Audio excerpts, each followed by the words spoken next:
What's up internet, Kevin here. Now, The Witcher 3 has been out for a few weeks now, and I did already do a sort of little mini review called A Week with The Witcher, but there's so much this game has to offer that I just had to spend some more time on it before I brought you guys my final thoughts, because there's things I just didn't know about yet. So this is going to be just a little sort of addendum to that video, reiterating what my main points were for things that I liked, what I didn't like, and covering stuff I just didn't know about yet, mostly concerning the game's late game story.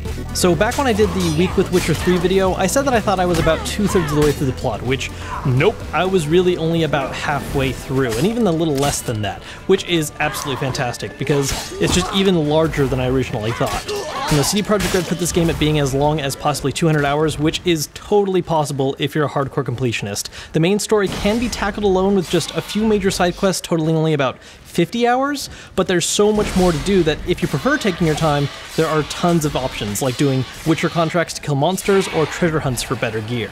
The game paces the main story with enough XP that if you just want to blitz that alone, you can, but on higher difficulties, taking your time with side quests is definitely handy so you can amass a little more wealth and supplies, as well as overlevel yourself a little bit. During the game's first half, it maintains an excellent sense of pacing, as you can take your time simply searching and doing as many side quests as you want, while the second half of the game picks up the pace and urgency a lot more. The whole plot is super well done with a fantastic cast of new and returning characters, though there are a few missing faces that I really hope to see show up in the game's expansions. Now sadly though, the game's plot does have one major weakness, which is the ending, which just left me feeling a bit disappointed. There are 3 different ones, and while the one I got wasn't bad, it was very brief and quiet considering all the build-up the rest of the game created for it. It wasn't a particularly bad ending, just wasn't as good as I was hoping for it to be. The post-gameplay epilogue scenes do help to give it a bit more satisfying finish, but the game just feels like it's missing a major climactic moment near the end. So this is basically one more weakness to add on to the very small pile that I mentioned back in the Week with the Witcher video, and honestly, all of them together still do very little to detract from all the things this game does right. Like I said before, sometimes Roach spawns in really dumb places sometimes, which makes it really annoying to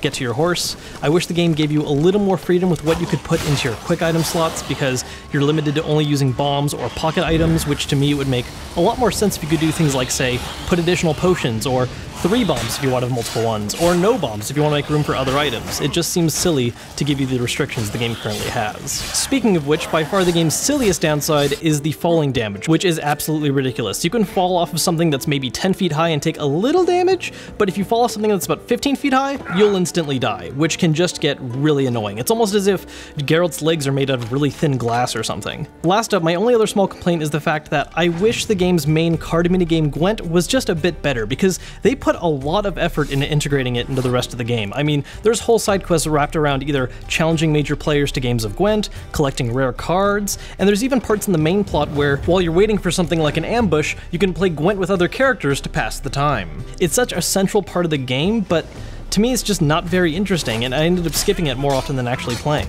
Those things aside though, pretty much everything else in this game is amazing. Combat is smooth and fast-paced. I highly recommend playing the game on its higher difficulties, as this is one of those titles where the feeling of victory over a boss, thanks to proper preparation and tactics, is absolutely phenomenal. The crafting system has been simplified a bit from past games in that you don't have to recraft every potion you discover, and I think it makes a perfect compromise between complexity and user-friendliness. And while it's not truly a completely open world in the traditional sense when compared to games like Elder Scrolls or later Fallout games, it's close enough and covers what matters, giving players 2 huge areas to explore, along with a few smaller ones as well. Even better, these areas feel alive and like actual real-world environments, and they're dense enough with interesting side content like finding bandit camps, hidden treasures, and monster dens to clear out, so it's never just one big open area that you spend tons of mindless time running through.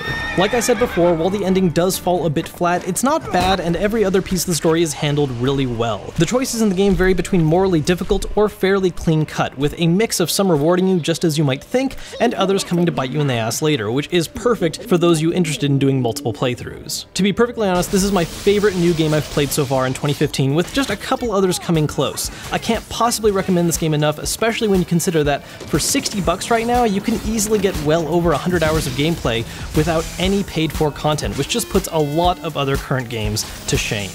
As always, if you guys enjoyed the video, hit that thumbs up button to let me know, subscribe if you haven't yet, and follow me on Twitter. I've got more content planned and on the way. We've got E3 in just another week, so there's going to be a lot of news coming out of there you're not going to want to miss. But until then, I'm Kevin Kenson, and I'll see you guys later.